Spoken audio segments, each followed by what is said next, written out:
Buonasera, ben trovati a un'altra puntata di Screenshot, affari puntati sul Covid, perché purtroppo i contagi continuano a salire, non è un'estate semplice come si poteva immaginare e quindi l'attenzione rimane alta. Siamo in compagnia di Luciano Clarizia, presidente dell'Ordine delle Professioni Infermieristiche di Pordenone e anche a livello regionale. Allora, grazie Clarizia per essere con noi, insomma il periodo è complicato, insomma intanto le chiedo che cosa si vede in corsia, gli ospedali come stanno? Ma gli ospedali come stanno? Gli ospedali in realtà sono in difficoltà, ma per mille motivi. Voi anche l'aumento dei casi di Covid che stiamo vivendo nelle ultime settimane, negli ultimi mesi, perché insomma si sperava, come nelle altre estati, insomma, che diminuissero i casi, che ci fosse un po' di tranquillità, ma in realtà questa Omicron 5 è molto più aggressiva, quindi abbiamo certamente più persone infettate, più persone ammalate, certo meno gravi, però anche lì i pazienti fragili, terapie intensive, reparti Covid vengono occupati quotidianamente e l'assistenza è un'assistenza che ha bisogno di infermieri specializzati e su questo effettivamente siamo in difficoltà perché si mette anche la parte del periodo estivo, immagini anche le ferie per gli operatori. Il tutto insieme più la carenza cronica che abbiamo chiaramente fa la differenza.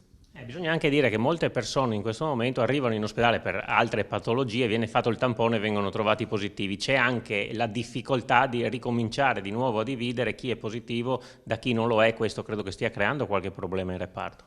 Ma assolutamente sì, anche perché vede i numeri che vengono fuori ogni giorno sui positivi sono numeri falsi, falsi perché non sono reali. Oggi abbiamo tantissime persone con il fai da te dei tamponi che anche se sono positive non lo segnalano, quindi non rientrano in quei numeri, quindi noi abbiamo numeri alti che però sono realmente altissimi di positivi. È chiaro che per fortuna avendo tante persone la vaccinazione non hanno sintomi così importanti da ricovero e questo chiaramente fa la differenza rispetto agli anni passati.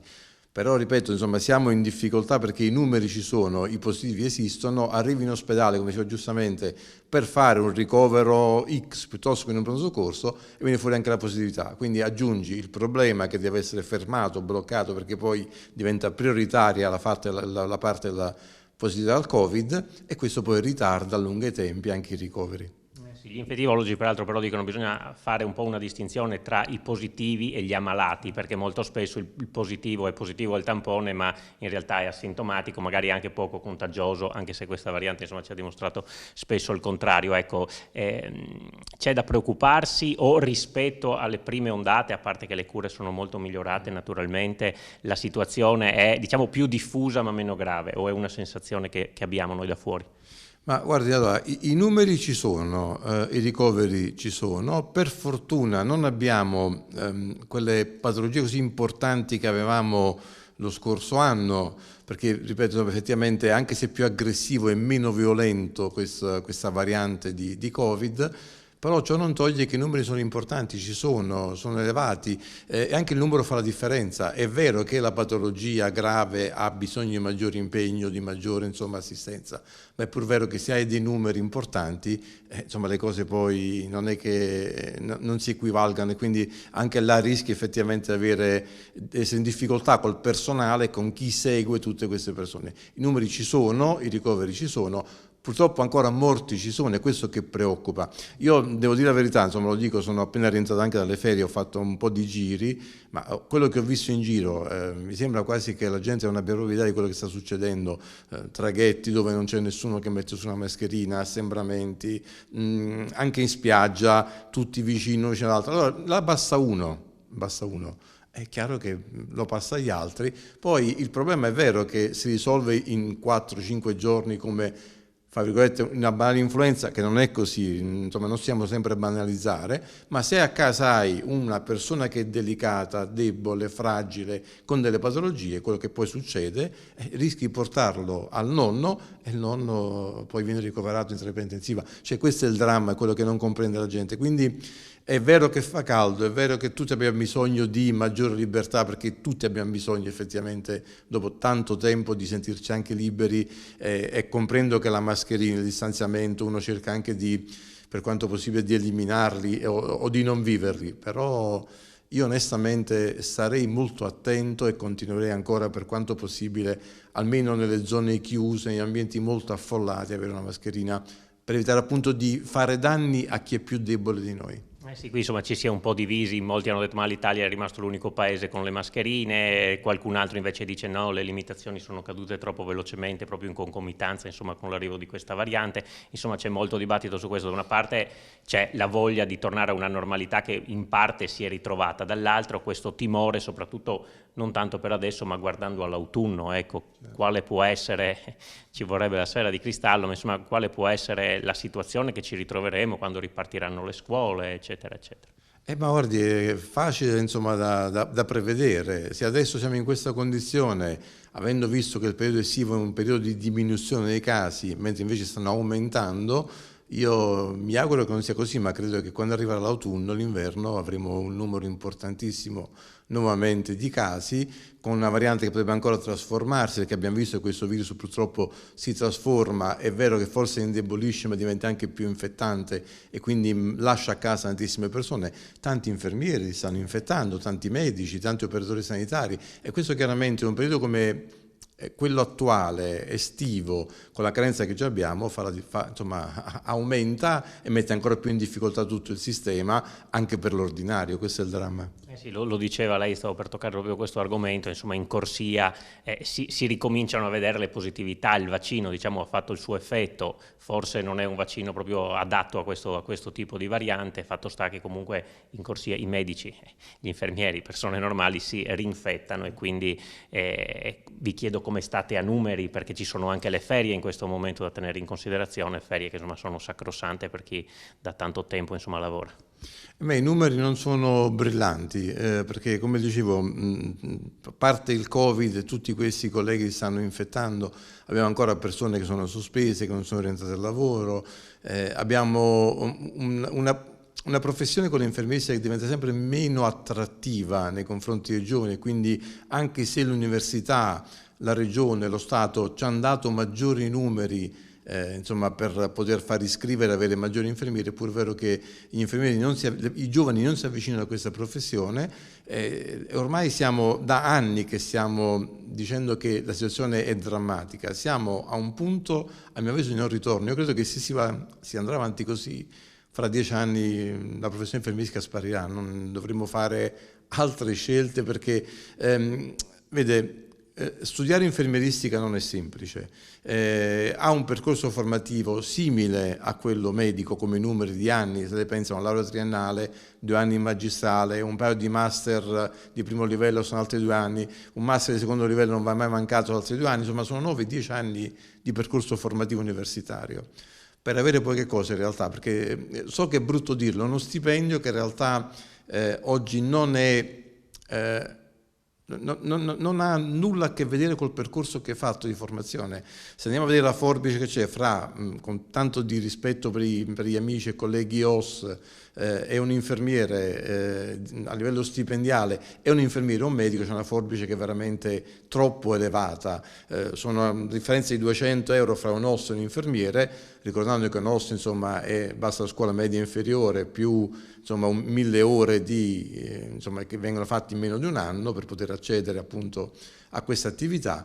Un medico in realtà ha uno stipendio che probabilmente oggi è 3 volte superiore come accesso semplicemente a quello infermieristico. Io mi chiedo come fa un giovane con gli stessi anni universitari, con lo stesso percorso, con lo stesso impegno, insomma, a scegliere infermieristica piuttosto che medicina. Insomma, io a questo veramente l'appello che faccio anche a chi dirige l'istituzione di riflettere. Sono alcune regioni che stanno pensando anche degli incentivi per attrarre la professione infermieristica, per attrarre gli infermieri, vedi l'alloggio gratuito piuttosto per chi viene da fuori, piuttosto che i mezzi di trasporto gratuiti oppure a costo ridotto. Insomma, alcune scelte possono essere fatte, siamo ancora in tempo per cercare di recuperare. Se non si fa nulla, io credo che sarà ogni anno sempre peggio e l'assistenza purtroppo ne subirà le conseguenze. Il cittadino che ha bisogno di ricovero avrà un ricovero con meno qualità, con un'assistenza certamente minore. L'abbiamo visto in studi internazionali che lo dicono chiaramente: dove non c'è una buona assistenza infermieristica aumenta la mortalità, aumenta la malattia, la disabilità. Insomma, io non so se si vuole arrivare a questo. Onestamente a me preoccupa da utente pensare a un domani se ho bisogno di non avere una buona assistenza qualificata.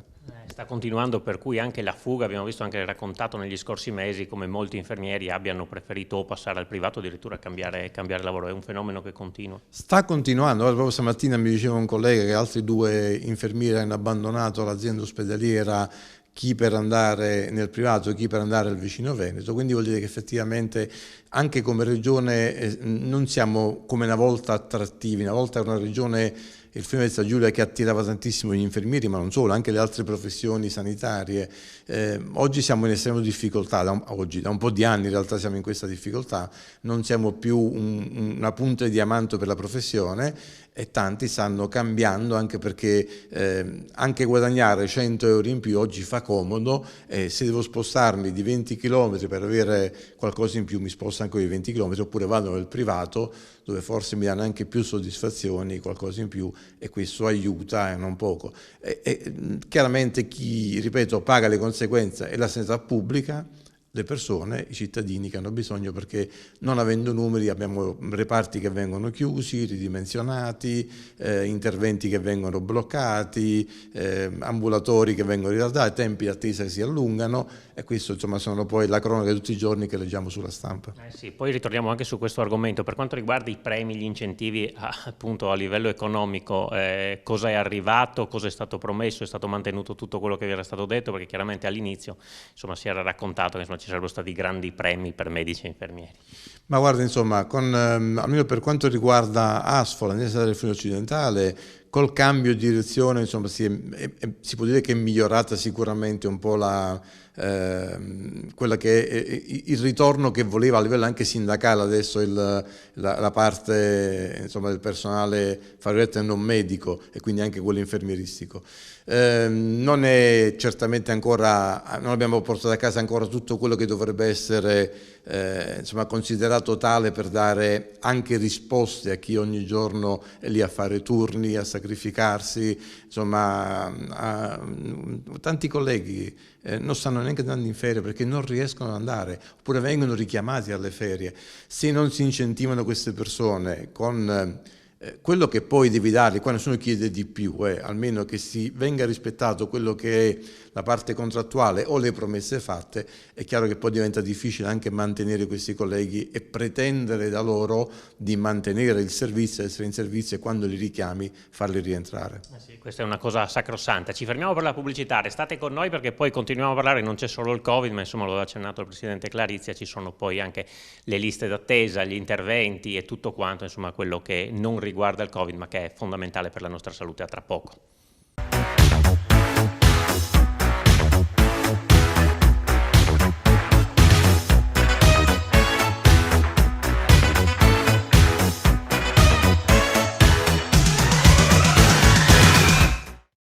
Seconda parte di Screenshot, siamo in compagnia di Luciano Clarizia, presidente dell'Ordine delle Professioni Infermieristiche di Pordenone, e con lo stesso ruolo anche per il Friuli Venezia Giulia. Insomma, lo dicevamo prima della pubblicità, non c'è solo il Covid, siete in pochi infermieri, ci sono le ferie, ci sono gli infermieri che si stanno infettando di nuovo, però ci sono anche gli utenti, i pazienti che chiedono risposte alla sanità pubblica, che devono fare le visite, spesso, troppo spesso rimandate nel periodo della pandemia. Insomma, adesso ci sarebbe da dare accelerate, eppure le liste, vediamo, insomma, d'attesa che continuano a essere lunghe e la situazione attuale complica ancora. Ecco, su questo fronte come sta andando? Non va bene perché effettivamente, ripeto, come si diceva nella prima parte della trasmissione, avendo pochi numeri, poche persone che fanno assistenza, è chiaro che poi devo orientarmi su quello che ho. Se ho uno non posso pretendere di dare 4 alle persone, oggi serve dare 10, non 4, e siamo a 1. Quindi è chiaro, se vado oggi a prenotare una visita, me la trovo a 90, 180, 300 giorni, 1 anno, 2 anni, ma questa è la realtà, perché non avendo personale che fa supporto anche all'area medica per poter quindi dare questi servizi essenziali, perché poi è vero che non sono emergenze, ma è pure vero che devo anche fare dei controlli. Non dimentichiamo anche tutta la parte dei controlli che devono essere fatti costantemente per non trovarsi poi in difficoltà insomma, a certe età. Pensiamo ai controlli fatti insomma, sulle donne per la parte del seno, piuttosto per gli uomini, nella parte urologica. Sono condizioni che devono essere fatte. Se non hai personale devi rimandarle, perché devi dare chiaramente priorità all'emergenza, priorità al Covid, e quindi stiamo ancora lì accumulando e chiaramente più avanti vai e più diventa difficile dare risposta alle persone, e le persone sono in sofferenza e per questo sono sempre più costrette o a dirigersi verso altre regioni, se non verso il privato, oppure di avere risposte, perché diventa oggi anche avere una banale visita, insomma non è che ce l'hai oggi o domani mattina, e a volte quella cosiddetta banale visita, che banale ripeto non è, ne hai bisogno, ti serve, e sei costretto quindi anche a trovare altre soluzioni. Sì, insomma, diciamo che se vai nel Veneto è un danno per le casse della nostra regione, se vai nel privato è un danno per le casse del cittadino che già paga le tasse e pretenderebbe una certa sanità, ma abbiamo visto che se vuoi risposte in tempi rapidi, quando si tratta di salute naturalmente le persone vogliono sapere subito, insomma, quali possono essere, insomma, le soluzioni da prendere, e quindi questa è una doppia difficoltà nei due binari. Le persone si arrabbiano anche molto quando hanno magari una priorità e non riescono a capire come mai quella priorità per quella visita non possa essere rispettata. Ecco, c'è una spiegazione da dare loro, al di là, insomma, di quello che abbiamo detto. Ma spiegazioni, il problema è sempre lo stesso, purtroppo è come un cane che si morde la coda, no? Perché ormai la mancanza di personale è un po' ovunque sul territorio, negli ospedali, i medici di medicina generale, piuttosto che i pediatri, gli infermieri di famiglia, di comunità, il famoso PNRR che prevede adesso un numero importante di infermieri, le case di comunità, tutto quello che dovrebbe in realtà allontanare dove è possibile l'utenza dagli ospedali e curarla a casa oppure in queste strutture. Sì, la mia paura, come ho sempre detto, è quella che rischiamo di avere dei contenitori vuoti, belli, preparati, perché poi si investe, i fondi ci sono e bisogna farlo, guai altrimenti perderemo anche questi fondi che sono stati, ripeto, insomma, come ho sempre detto, dei debiti che poi pagheranno anche i nostri figli, se non i nostri nipoti, e quindi devi sfruttarli. Ma se faccio la mia bella casa della comunità, ospedale della comunità o queste strutture e dentro il personale, siamo sempre lì. Ho una scatola vuota che però insomma sarà bella da vedere all'esterno, ma che non dà risposta alle persone. E le persone hanno bisogno di risposte. L'ospedale deve essere sempre meno occupato da quello che non è prettamente ospedaliero. Vediamo ancora, stanno aumentando i codici bianchi, i codici verdi di pronto soccorso, ma perché aumentano? Aumentano perché le persone non sanno dove andare, non avendo delle alternative, chiaramente si rivolgono a queste strutture in modo sbagliato, non hanno poi le risposte che servono, bloccando anche l'attività di pronto soccorso, e questo è qualcosa che, ripeto, non fa bene a nessuno, non fa bene a chi ha bisogno realmente, a chi ha l'urgenza, emergenza reale, ed effettivamente questo va ancora a influire di più su tutto quello che abbiamo detto fino adesso, che sta portando certamente delle difficoltà in primis all'utenza. Sì, come diceva lei, insomma, questi fondi che ci sono, forse sarebbe meglio declinarli nell'investimento sulle risorse, sulle persone, piuttosto che magari sulle strutture che vanno benissimo, come diceva, ma che rischiano di rimanere magari vuote. Cambiamo argomento, le chiedo, visto che voi siete stati, insomma, i primi come ordine ad avere un po' il pugno duro con gli infermieri non vaccinati, qual è la situazione adesso, come siamo? Ci sono infermieri che state reintegrando, ce ne sono altri che state sospendendo, com'è la situazione? Allora, è una situazione di estrema confusione. Insomma, è stato fatto questo errore, a mio avviso, di passare questa palla infuocata, le sospensioni agli ordini. Gli ordini non sono attrezzati per fare questo, sono gli enti pubblici non economici, quindi si autofinanziano, a differenza di altre aziende pubbliche, e quindi noi stiamo utilizzando le poche risorse che abbiamo per rispondere alla legge e alle normative, con tutte quelle persone che, vedi adesso, fanno i vari ricorsi, il TAR di una regione dice sì, l'altro dice di no, e quindi ogni giorno abbiamo delle nuove sentenze, nuovi di nuovi input, nuove indicazioni, e questo sta creando una confusione pazzesca agli ordini, e in particolare quello degli infermieri, che noi siamo i numeri più alti di personale da gestire, e questo effettivamente per noi è diventato complicato. Siamo diventati una succursale del tribunale, mi sembra. Qua siamo veramente subissati di denunce, di gente che attraverso gli avvocati cerca di intervenire, vuole bloccare. Allora, noi seguiamo le regole e la legge, non possiamo inventarci solo perché ci siamo simpatici o belli fare alcune iniziative come qualcuno in modo sbagliato in altre zone sta facendo. Noi seguiamo le leggi, le regole. A me dispiace per i colleghi, poi possiamo fare una discussione tipo scientifico, e su questo massima disponibilità a discutere sulla contrarietà o meno alla vaccinazione obbligatoria per gli operatori sanitari, ma se la legge dice che è così, noi facciamo quello. Oggi abbiamo una confusione totale, ripeto. Ci arrivano delle indicazioni perché il TAR della Lombardia ti dice che non serve, il TAR Veneto invece dice che serve, poi interviene il Consiglio di Stato, poi viene fatto un'altra. Allora, siamo in estrema difficoltà, non riusciamo a fare più attività ordinistica. Noi siamo diventati una succursale, ripeto, del Tribunale, dello Stato per quanto riguarda appunto queste sospensioni. A noi non piace sospendere i colleghi, a nessuno piace fare questa attività. Non è qualcosa che deve essere gestito, a mio avviso, dagli ordini. È bene che torni in capo ai dipartimenti di prevenzione, perché effettivamente forse loro hanno le risorse, più risorse rispetto a noi, hanno anche persone più idonee rispetto a quelli degli ordini. Noi abbiamo un funzionario part-time che deve seguire queste cose, e poi il presidente, il vicepresidente, i consigli direttivi, gente che fa tutt'altro nella vita. Quindi siamo in estrema difficoltà. Però è pur vero che purtroppo abbiamo ancora troppi colleghi che non si vogliono avvicinare alla vaccinazione, non rispettano la legge e quindi restano in sospensione.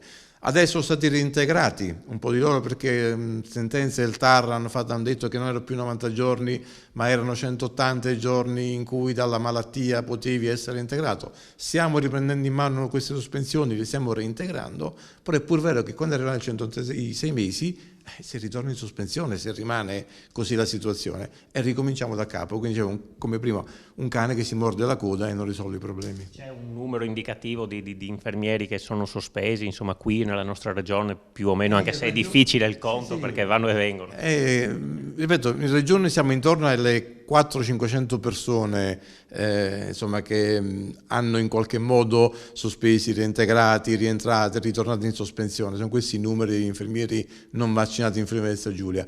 Un centinaio sono quelli del Pordenonese, e sono numeri importanti in questo momento.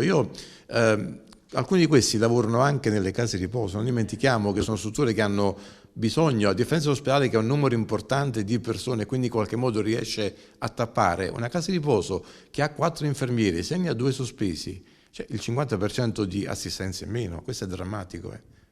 Sì, e all'interno delle case di riposo, al di là della mancanza, come sta andando anche nella lotta al virus, diciamo meglio insomma rispetto ai tempi passati sicuramente, però anche lì massima attenzione.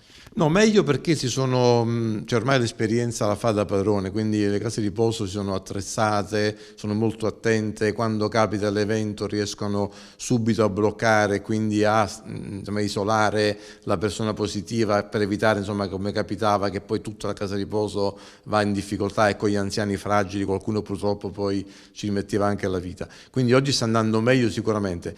Però, ripeto, anche loro in estrema difficoltà con l'assistenza perché non hanno personale qualificato, stanno utilizzando, a mio avviso, in modo un po' così che lascia tanto a desiderare, infermieri provenienti dall'estero senza alcun tipo di controllo da parte degli ordini, poco controllo da parte della regione, non sappiamo i loro titoli, se effettivamente sono equiparati ai nostri, se c'è lo stesso tipo di qualità di assistenza, la lingua, questo fa la differenza, anche avere a che fare poi con anziani. Ripeto, le case di riposo non sono più quelle di una volta dove avevi la persona che andava lì e poi tornava anche qualche volta a casa la sera, o era solo un problema di gestione dell'anziano. Oggi sono le vere e proprie medicine, parti di medicina con pluripatologici all'interno che hanno bisogno di un'assistenza qualificata, altrimenti diventa difficile appunto riuscire a tenerli in buona vita.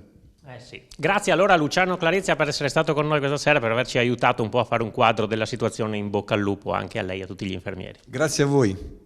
Grazie, finisce qui questa puntata di Screenshot, grazie a voi che ci avete seguito, una buona serata a tutti.